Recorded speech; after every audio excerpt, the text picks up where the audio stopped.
आज से मैं तुम्हें अपना बहुत अच्छा दोस्त मानने लगी हूँ। थैंक यू मुझे अपना दोस्त बनाने के लिए। पार्वती, अब वक्त आ गया है, तू अपना अगला वार कर और इस बार नीति के बजाय संजू पे वार कर। उन सब लोगों ने मिलकर जो मेरे साथ किया है ना दाइमा, उसकी सजा मैं उन्हें जरूर दूंगी।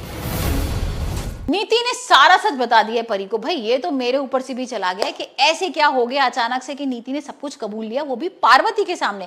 अब भाई हमें तो पता है कि वो परी है, लेकिन यहाँ पर इस तरीके का जादू चढ़ गया है पार्वती का, कुछ तो लग रहा है कि भाई ये परी वरी नहीं है, पार्वती है। और हमने देखा ही था ना किस तरीके से यहाँ पर आग में फंस जाती है नीति और बचाने के लिए पार्वती पहुंच जाती है। अब भाई पहले तो अंबिका मना भी करती है कि तुम अंदर मत घुसो और बहुत खतरा है, लेकिन यहाँ पर पार्वती सुनने को तैयार नहीं और वो कह भी रही है कि भाई मुझे ना नीति को तिल तिल कर मारना है, ऐसे नहीं मारना है। मैं उससे पूछूंगी कि उसने मेरे बच्चे को क्यों मारा था, मेरे को क्यों मारा था। और यहाँ पर इसी चक्कर में उसको बचा के वो बाहर ले आती है।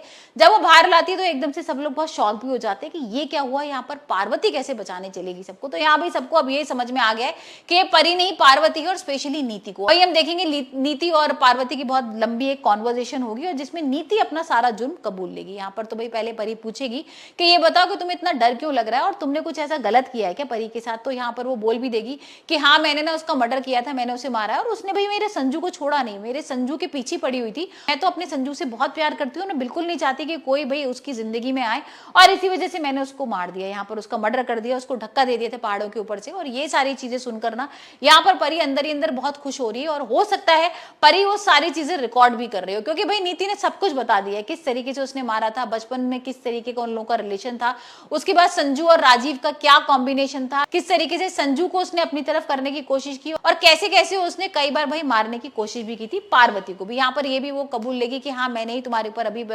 केरोसिन ऑयल वगैरह डाला था और तुम्हें आग लगाई थी, मुझे लग रहा था कि तुम परी हो, लेकिन अब मैं श्योर हो गई हूँ कि तुम पार्वती हो और मेरे को इस गलती के लिए माफी मांगती हूँ और मैं अब आगे से कभी भी ऐसा कुछ नहीं करूंगी कि जिससे तुम्हें तकलीफ हो। लेकिन यहाँ पर एक चीज तो है, मैं बहुत खुश भी हूँ कि चलो अच्छा है कि तुम परी नहीं हो, नहीं तो मुझे कहीं ना कहीं डर लग रहा था कि भाई मेरे संजू को दोबारा से कहीं छीन के ना ले जाओ। वही हम देखेंगे कि यहाँ पर नीति एक चीज और बोलेगी कि भाई मुझे ना अब डर लग रहा है परी के भूत से।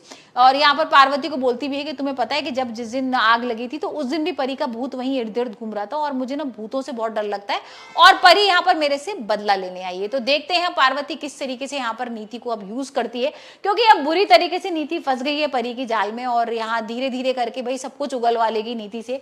और अब नीति को भाई पता भी नहीं है कि मैं कहाँ फंसती जा रही हूँ। नीति तो पार्वती की जाल में बुरी तरीके से फंस गई है।